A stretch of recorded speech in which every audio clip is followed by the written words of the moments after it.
이스라엘 백성들이 광야의 40년을 통과하고 하나님께서 오래전 조상적부터 약속하셨던 젖과 꿀이 흐르는 가나안 땅에 들어가기 위해서 마지막 통과해야 하는 곳이 있었습니다. 요단강입니다. 요단강만 지나면 이제 하나님이 그 오래전부터 약속했던 아주 좋은 땅, 정말 조상적부터 오직 소망으로 품고 살았던 그 땅에 들어갈 수 있다고 하는 소망으로 나가기 때문에 그만큼 요단강은 의미가 컸습니다. 그래서 여호수아가 요단강을 건너고 나서 그곳의 의미를 새기기 위해서 요단강에서 이스라엘은 12지파로 나누어져 있는데 그 12지파를 상징하는 돌을 강에서 주워다가 건넌 곳에 바로 기념비를 세웁니다. 또 그곳에서 의미 있는 광야 동안에는 여유가 없어서 하나님의 백성이라고 하는 표로 행하게 했던 할례를 하지 못했는데 이제 요단강을 건넌 다음에 그곳에서 할례를 행하게 됩니다. 그런데 그렇게 하고 나자 하나님께서 그곳을 길갈이라 이름을 지으라고 여호수아에게 알려주셨어요. 길갈이라 이 이름의 뜻은 무슨 뜻이냐면 오늘 애굽의 수치를 너희에게서 떠나게 하였다 이런 뜻입니다. 애굽에서 430년 동안 종살이할 때 이스라엘 백성들에게는 자유가 없었어요. 언제나 자유를 맛볼까 고통 가운데 살았어요. 언제나 신앙의 자유를 통해서 하나님을 마음껏 예배할까 영적으로 온통 어두움 가운데 지낼 수밖에 없었는데 그 모든 애굽의 수치를 요단강을 건너고 나서 길갈에서 하나님이 다 사라지게 하셨단 말입니다. 영적 어두움도 기억 속에서 사라지게 하시고 고통받았던 모든 아픔도 다 잊게 하신 곳이 바로 길갈입니다. 그곳에서 하나님 앞에 기념비를 세우고 이제 요단강을 건넜으니 온통 가나안 땅에 갈 소망만 품게 하신 곳이 바로 길갈입니다. 오늘 본문 말씀은 이 길갈에서 생겨난 이야기를 하고 있습니다. 엘리사가 이 길갈을 방문했는데 예전에 한번 온 적이 있었어요. 그런데 얼마 지나지 않아서 다시 왔는데 예전과는 달리 온 사방이 다 굶주려서 죽을 지경이었습니다. 그런 엘리사에게 선지자의 지자들이 예전 항상 하던 대로 하나님의 말씀을 듣고 싶어서 다 와서 앉아요. 그런데 엘리사는 그들에게 하나님의 말씀을 전해주려고 기다리고 앉았지만 말씀보다는 먼저 그들의 굶주림을 해결해 주고 싶어서 사환을 불러서 국을 끓이라 이렇게 명령을 합니다. 그래서 사환이 그 제자 가운데 한 사람을 불러서 하나님이 엘리사 선생을 통해서 너희들의 먹을 것을 먹게 해준다고 하니 들에 나가서 먹을 것을 한번 찾아보아라 이렇게 얘기를 해주죠. 한 사람이 나가서 들녘을 나가서 찾아보는데 들 포도 덩굴이 눈에 보여요. 그래서 거기서 열려있는 들포도를 따가지고 기쁜 마음으로 와서 국을 끓여가지고 배고파서 기다리는 그 제자들에게 먹여줍니다. 그런데 그것은 알고 보니까 독이 든 포도였어요. 독이 든 호박이었어요. 그래서 먹자마자 냄새가 이상해서 다 내뱉어버립니다. 그것을 엘리사가 보고 있었습니다. 알 수 없는 가루를 거기다가 독이 들어있는 솥에 뿌려요. 그랬더니 독이 다 사라지고 그것을 퍼다가 제자들에게 다시 먹여줍니다. 그들이 배가 불러서 이제 배고픔을 해결한 받게 합니다. 이 시간에 길갈에서 펼쳐졌던 이야기 속에서 여러분과 제가 영적 교훈을 발견하도록 하겠습니다. 오늘 본문 38절은 이렇게 시작합니다. 엘리사가 다시 길갈에 이르니 그 땅에 흉년이 들었는데 영어 성경을 보면 Return to 길갈 다시 왔다. 언제 왔었는가? 열왕기하 2장 1절에 보면 엘리야가 엘리사 앞에서 승천할 때 그때 엘리사가 왔던 곳입니다. 다시 와보니까 오랜 세월이 지나지 않았지만 그때와는 달리 온통 굶주림뿐입니다. 사실은 하나님께서 그들의 배고픔을 해결해 달라고 주라고 엘리사를 다시 보내셨던 거예요. 오늘 이 길갈, 신령한 영적 의미가 무엇일까? 오늘날 성도들이 영적으로 허기진 심령의 배를 말씀의 양식으로 가득 채워주는 곳이네요. 하나님의 말씀으로 내 심령의 배고픔을 해결받고 풍족하게 맛을 누리는 배가 부르는 그곳이 바로 길갈입니다. 하나님이 길갈에 다시 보냈다 하는 사실을 우리가 주목해 보아야 합니다. 많은 성도들을 볼 때 영혼의 양식을 먹지 못해서 심령이 허약합니다. 너무 힘이 없어요. 그러니 시험거리, 작은 하나의 시험거리에도 쉽게 넘어지는 것을 봅니다. 이스라엘 백성들이 그랬어요. 애굽에서 430년 동안 종살이하고 해방받을 때 하나님이 그냥 가라고 말씀하지 않고 바로왕에게 10가지 재앙을 행하셨어요. 그것을 이스라엘 백성들은 다 두 눈을 뜨고 다 보았습니다. 그 가운데 특별히 10가지 재앙 가운데 4번째 파리 재앙이 있습니다. 당시에 이스라엘 백성들은 애굽 땅 중에서 고센 땅이라고 하는 곳에 옹기종기 모여 살았어요. 그런데 하나님은 파리떼를 애굽 온 땅에 재앙으로 쏟아 부으시면서 날아다니게 하면서 그 좁은 고센 땅, 이스라엘 백성들의 땅은 한 마리도 날아가지 않게 하셨어요. 이게 여러분 가능한 일입니까? 파리가 어떻게 귀가 있어가지고 하나님이 너 가지 말라는 말씀을 들을 수가 있었겠어요? 아니면 칸막이를 쳐가지고 너희들 파리떼는 이 고센 땅, 내가 사랑하는 백성들이 있는 이 땅에는 가지 말라고 칸막이를 친 게 아니에요. 어떻게 파리가 고센 땅에 이스라엘 백성들이 있는 곳에는 한 마리도 날아가지 않을 수 있었을까요? 이스라엘 백성들이 발견한 것은 하나님의 전능하신 능력이구나 하는 것을 발견했어요. 홍해를 건널 때도 마찬가지입니다. 홍해 앞에 다 우리가 살았는가 보다 하고 애굽에서 나와서 기쁜 마음으로 왔지만 애굽의 군사들이 뒤따라와서 다 죽이려고 달려들 때 불안하고 원망이 하늘을 솟았어요. 그때 하나님이 모세에게 지팡이를 바다를 향해서 내밀어라 해서 바다를 갈라서 이스라엘 백성들을 땅을 걸음같이, 육지를 걸어감같이 건너게 하셨습니다. 대신에 뒤따라오던 애국 군사들은 다 그곳에 수장시키셨어요. 역시 그것을 두 눈으로 본 이스라엘 백성들이 하나님 앞에 신앙의 고백을 합니다. 이스라엘이 여호와께서 애굽 사람들에게 행하신 그 큰 능력을 보았으므로 백성이 여호와를 경외하며 여호와와 그의 종 모세를 믿었더라. 하나님의 능력을 연달아서 기적을 보았던 이스라엘 백성들이 하나님을 믿지 않을 수가 없었어요. 그 종 모세까지 믿었어요. 하나님의 위대하심을 찬송했어요. 그런데 믿어지지 않는 일이 벌어집니다. 단 3일 만에 벌어집니다. 홍해의 그 기적을 보고 하나님의 위대하심을 찬송했던 백성들이 3일 만에 시험에 넘어지는데 물이 없어서였습니다. 마실 물이 없다고 3일 전에 위대하신 하나님을 찬송했던 그들이 마실 물 때문에 그 시험에서 넘어지고 맙니다. 결정적인 원인이 무엇일까? 하나님께서 일찍이 조상 때부터 아브라함 때부터 들려줬던 언약의 말씀을 잊어버렸어요. 그 언약의 말씀은 뭔고 하니 아브라함에게, 이삭에게, 야곱에게, 지금 자신들을 지도하는 모세에게 너희들을 젖과 끓이려는 가나안 땅에 이르게 해서 그곳에서 복을 받고 살게 하리라. 그 언약의 말씀입니다.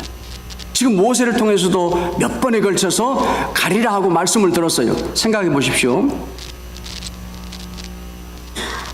광야 땅을 반드시 하나님은 가게 하신 것이 당연하잖아요.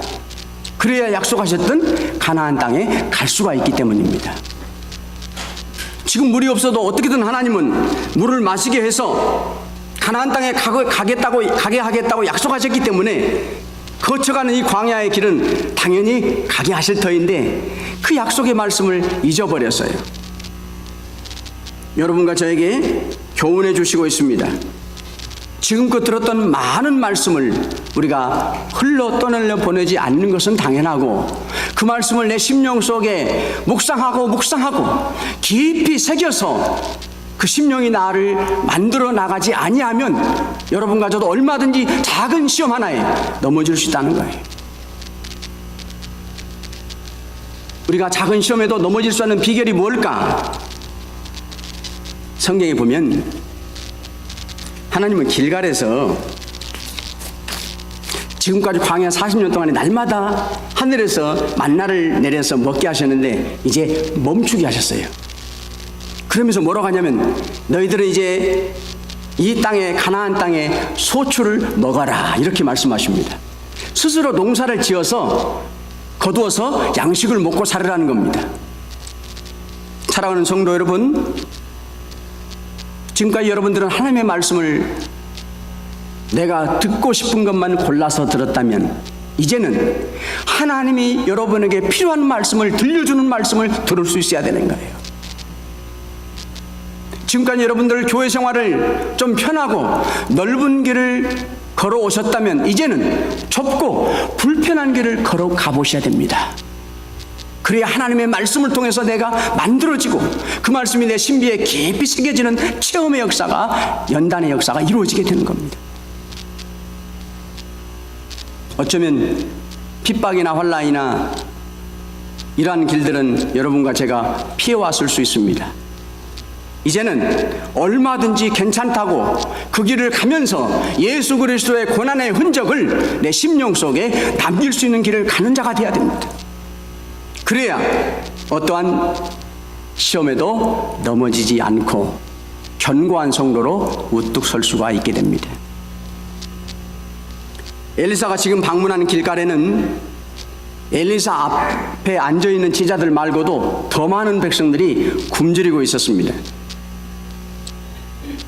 오늘 우리 주변에는 엘리사가 예전에 왔을 때는 아무 어려움이 없던 그 길갈 땅이 다시 와보니까 굶주림에 배고파하는 것처럼 예전에는 아름다운 신앙생활을 여러분과 저와 같이 함께 하던 많은 성도들이 시험을 당하고 상처를 받아서 영적으로 기갈한 자, 영적으로 정말 아무 생명이 없는 자로 살고 있는 사람들이 우리 주변에는 많습니다. 여러분과 제가 그런데 어떻게 살아왔습니까? 지금까지 어떻게 하면 살려낼까? 기도도 해보고 또 가서 권면도 해보고 우리 같이 다시 신앙생활 하자고 찾아가서 위로하고 권면했지만 소용이 없었습니다. 그래서 하나님 오늘 뭐라고 말씀하십니까? 다시 길갈로 가라 말씀하십니다. 그래도 다시 길갈로 가라. 지금까지는 포기했지만 도저히 안 된다고 내가 마음에서 제해놓았지만 포기하기는 이르다는 겁니다. 하나님이 다시 길갈로 가서 그들을 어떻게든 살려내라고 말씀하시고 있습니다. 어떻게든 그들에게 다가가서 아픔을 치료하고 위로하고 살릴 수 있는 길을 모색해야 합니다. 나를 볼 때는 여러분 건강하죠. 나는 건강해서 내 가는 길이 길갈의 그 어려운 길을 제쳐놓고 벗어나서 내가 가고 있지 않는지 나를 돌아다 봐야 됩니다. 나하고는 상관없는 사람들입니다. 나는 건강해서 길갈에 굳이 갈 필요가 없는 사람입니다. 이런 마음을 갖고 있지 않습니까? 고린도전서 12장 25, 26절에 말씀하십니다. 몸 가운데 분쟁이 없고 오직 여러 지체가 서로 같이 돌보게 하셨느니라. 만일 한 지체가 고통을 받으면 모든 지체가 함께 고통을 받고 한 지체가 영광을 얻으면 모든 지체가 함께 즐거워하느니라. 길갈 밖에 은혜에서 멀어져 있는 사람들, 그리스도의 몸인 교회의 똑같은 지체들입니다.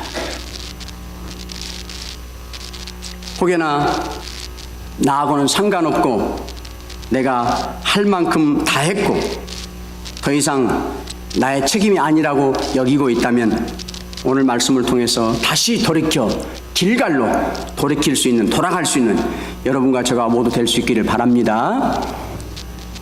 바울은 이런 막중한 사명을 이렇게 말씀하셨어요. 각 사람을 그리스도 안에서 완전한 자로 세우려 함이니 이를 위하여 나도 내 속에서 능력으로 역사하시는 이의 역사를 따라 힘을 다하여 수고하노라. 주님의 마음은 여러분처럼 모든 심령이 온전해지고 강건케 되기를 바라신다는 거예요. 그들을 향해서 연약한 자, 상처받은 자, 주님을 멀리 떠난 자들, 길갈 밖에 있는 자들을 찾아 나서는 여러분과 저가 꼭 되실 수 있기를 바랍니다. 본문 말씀 39절에 보면 엘리사의 말을 따라서 들녘에 나가서 들포도 덩굴과 이 두로박을 가져온 사람이 나옵니다. 이 사람은 엘리사의 말과 그 사환의 말을 듣고 들녘에 나가봤더니 자기 눈에 뜻하지 않게 이렇게 들포도 덩굴 안에 들호박이 눈에 들어와요. 망설임 없이 따와요. 그런데 여러분, 여기에 깊이 생각할 것이 있어요. 지금 이 길갈은 어떤 곳입니까? 너나 할 것 없이 다 배가 고파서 어디 가야 먹을 거 있을까? 들녘 아니라 산까지 다 찾아 헤매고도 남은 그런 때예요. 그런데 유독 다 사람들이 또 배고파서 이 사람이 가서 들녘에 나가서 찾았던 그곳에도 이미 많은 사람들이 왔다 갔는데 그 사람들은 발견하지 못했어요. 이 사람이 무슨 생각을 했을까요? 많은 사람이 우리와 똑같이 배고파서 이 들녘과 산을 다 먹을 것이 있는가 찾아보았을 터인데 어쩌면 하나님의 은혜로 내 눈에만 띄었구나. 이것이 감사다. 이렇게 생각했어야 되는 거예요. 왜 다른 사람들은 이것을, 이 들포도를 안 따가고 놔뒀을까? 다른 사람도 나보다도 더 배가 고플 터인데 왜 다른 사람도 똑같이 이곳을 왔다 갔을 터인데 그들은 왜 이 들호박을 안 따가고 포도덩굴에서 똑같이 봤을 텐데 안 따갔을까? 혹시 못 먹는 것은 아니었을까? 이런 생각을 했어야 된다는 거예요. 무엇을 말씀하시는 겁니까? 신중한 영적 분별력을 가지라는 겁니다.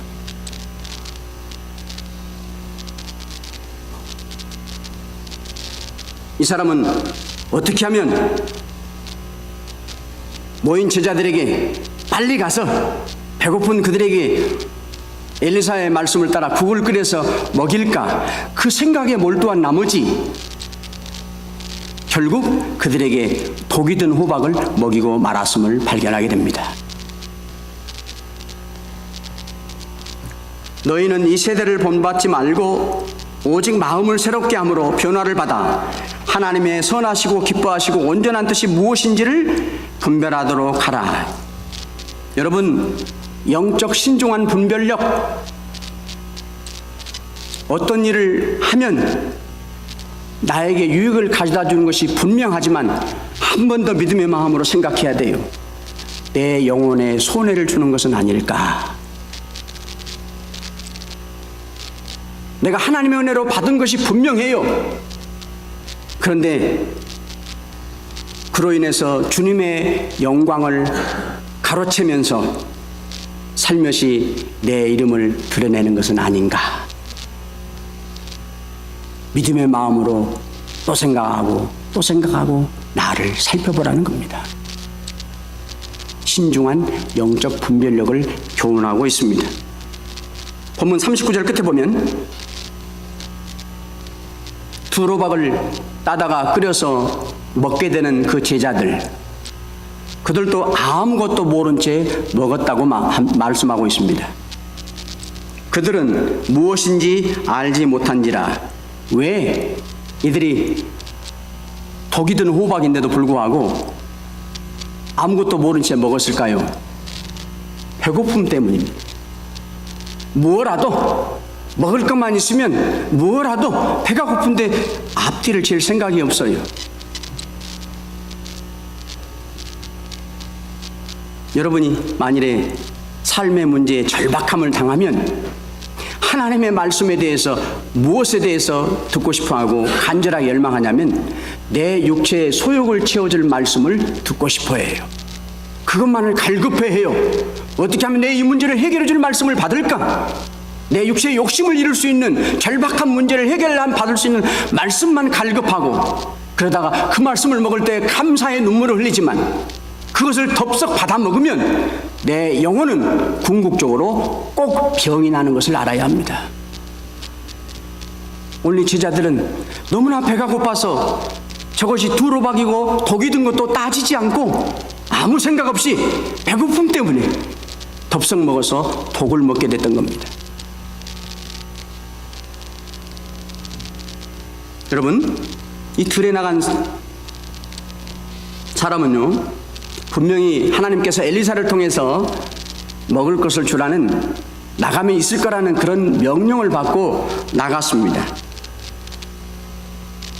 여러분과 제가 하나님의 뜻을 이루어드리면서 사는 동안에도 뜻하지 않게 독을 먹으면 두로박을 거둬들일 수 있다는 사실을 잊지 말라고 하는 거예요.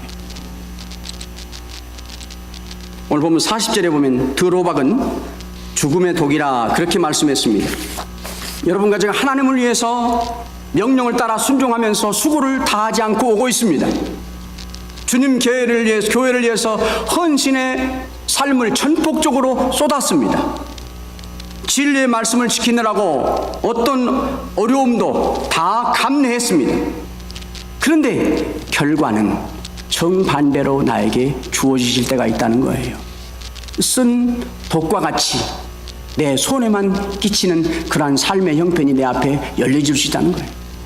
정말 주를 위해서 살았지만, 말씀을 지키느라고 온갖 고난을 감내했지만, 교회를 위해서 헌신했지만, 오늘 이 하나님의 뜻을 따라 들에 나가서 뜻하지 않게 두로박을 거둔 것처럼 여러분과 저 앞에 정말로 기뻐할 수 없는 현실이 기다릴 수도 있다는 사실입니다.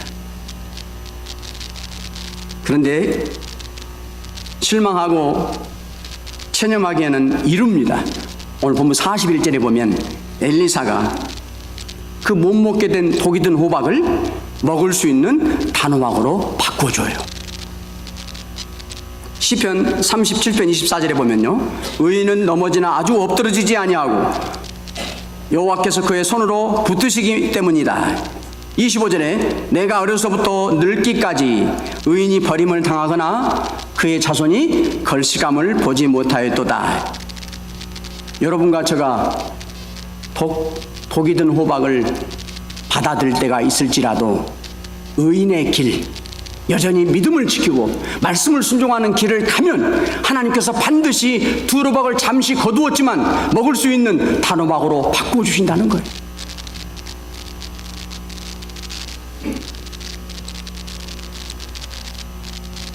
이것이 여러분과 제가 길가를 가면서 조심해야 할 것들입니다. 언제나 신령한 영적 분별력 가운데 살고 때로는 주를 위해 살지만 두로박을 거둘 수 있다고 하는 사실을 늘 전제하고 살아야 됩니다. 본문 41절에 보면요, 먹을 수 없고 독이 함유되어 있어서 해가 되었던 이 두로박 죽을 엘리사가 어떤 가루를 뿌렸더니 배고픔을 해결해주는 좋은 음식이 되었습니다. 못 먹는 두로박이 먹을 수 있는 단호박으로 바뀌었습니다. 호박은 똑같은 호박이죠. 근데 엘리사가 어떤 가루를 뿌렸더니 질이 바뀌고 맛이 달라졌어요. 그 가루는 죽음이었지만 엘리사의 가루를 통해서 생명으로 바뀌게 됐습니다. 배고픔을 배부름으로 만들어 주었습니다. 역겨워서 냄새가 독이 들어서 토해냈지만, 내뱉었지만 이제 향긋한 향기가 되게 변했습니다. 그 가루가 뭘까요? 예수 그리스도의 십자가의 보혈과 성령입니다. 여러분과 저는 예수님의 십자가의 죽으심, 예수님께서 이렇게 말씀하셨습니다. 내 살을 먹고 내 피를 마시는 자는 영생을 가졌고 마지막 날에 내가 그를 다시 살리리라. 예수님께서 2000년 전에 십자가에 살이 찢기시고 피를 다 쏟으신 그 은혜, 그 사실을 성령을 통해서 여러분과 저는 믿었습니다. 믿어졌습니다. 그래서 죽었던 생명을 영생의 사람으로 변화시켜 주셨습니다. 영원히 죽을 수밖에 없던 생명이 영원히 사는 생명으로 변화되었습니다. 무엇 때문에요? 예수 그리스도의 십자가의 보혈 때문입니다. 그 보혈의 공로를 성령께서 내 안에서 믿어지게, 시인하게, 고백하게 도와주셨어요. 여러분 가운데 아직도 예수 그리스도의 십자가의 보혈의 공로가 내가 영원히 지옥에 가야 하는 죽음의 죄값으로 대신 죽었다는 사실이 믿어지지 않고 있는 분이 있다면 성령이 아직 내 안에 오시지 않았기 때문이에요.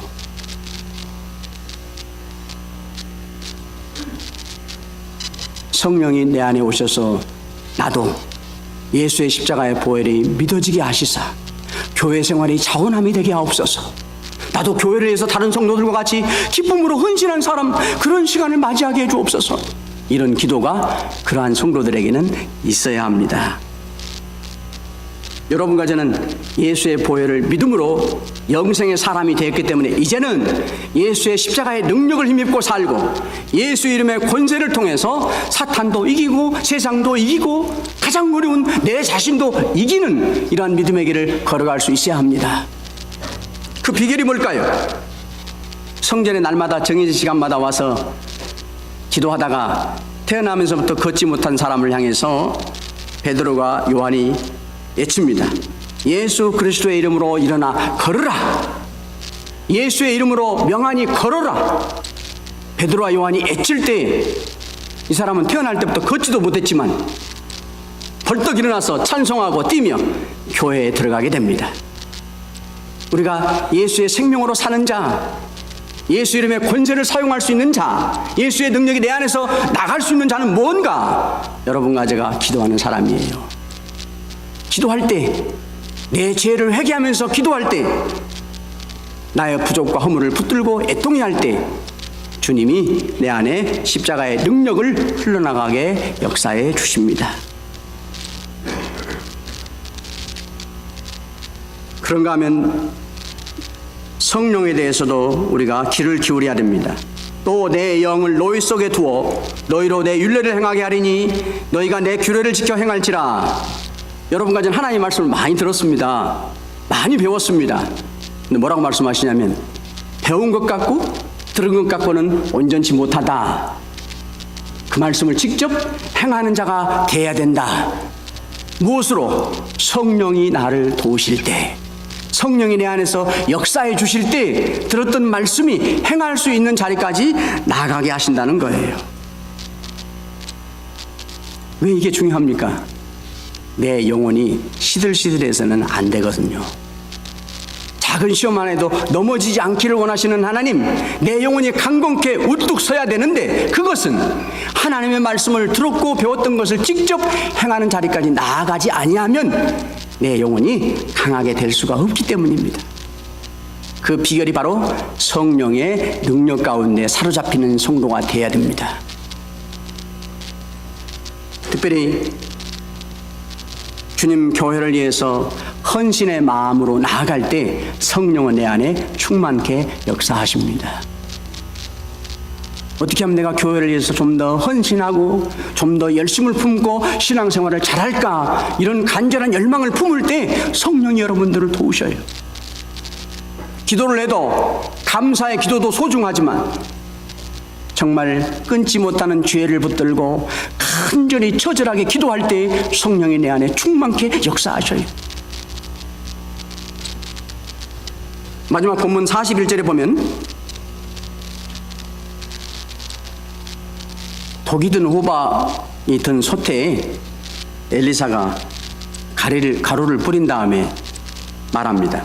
퍼다가 무리에게 주어 먹게 하라. 우리 주변에는 여전히 독이 든 호박을 먹으며 사는 사람들이 많습니다. 영혼이 다 죽어있는 사람들, 영적으로 병들어 신음하는 사람들입니다. 그들에게 생명의 떡인 예수 그리스도를 여러분과 저가 전해서 그들도 우리와 같이 단호박의 기쁨의 맛을 누릴 수 있게 만들어주라는 겁니다. 그러면 그들도 우리와 함께 길갈에서 주님을 찬송하고 섬기는 날을 맞이할 수 있기 때문입니다. 이것들이 바로 여러분과 제가 길갈에서 해야 할 일입니다. 사랑하는 성도 여러분, 다시 길갈에 가라는 주님의 음성을 듣고 할 수 있는 대로 내 영혼을 강건케 만드는 영혼의 양식의 말씀을 받아 먹되 갈급한 마음으로 받아 먹어야 돼요. 오늘 또 하나님 전에 나와서 말씀을 주실 때 내가 배부른 자로 앉아있는 사람들은 말씀을 받을 수가 없습니다. 내가 많이 알지만 말씀을 먹어야 산다, 이런 열망을 가지고 간절한 마음을 가지고 내가 영적으로 실력이 있지만 주님이 종을 통해서도 선포할 때 내가 어떻게든 먹어야 사는 것을 알기 때문에 배고픈 자로 주님 전에 여러분이 앉을 때 하나님이 여러분의 심령을 영혼의 양식으로 배부르게 만들어 주셔요.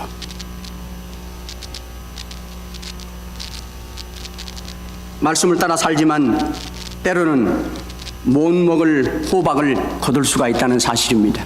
그때도 여러분 인내로 믿음을 끝까지 잘 지키면 하나님께서 반드시 단호박으로 바꿔주십니다. 그게 시간이 뭐냐면 주님의 역사를 체험하는 아주 놀라운 시간입니다. 우리 주변에는 여러분 세상의 풍요를 누리고 있지만은 영적으로는 아주 텅 빈 사람들이 있어요. 세상으로는 부유하지만 영적으로는 정말 가난하기 짝이 없는 사람들이 많습니다. 여러분과 제가 지금까지 사실은 몇 번이나 그들을 향해서 다가가 봤습니다. 그런데 그때마다 거절하고 싫어하고 마다합니다. 그러나 여러분과 저는 오늘 말씀을 통해서 다시 그들에게 꼭 갈 수 있기를 바랍니다. 그러면 그들도 여러분과 제가 맛보는 단호박을 교회를 통해서 똑같이 맛볼 수 있게 될 것입니다. 여러분과 저도 어서 길갈로 같이 갈 수 있기를 간절히 바랍니다. 기도하겠습니다. 거룩하신 하나님,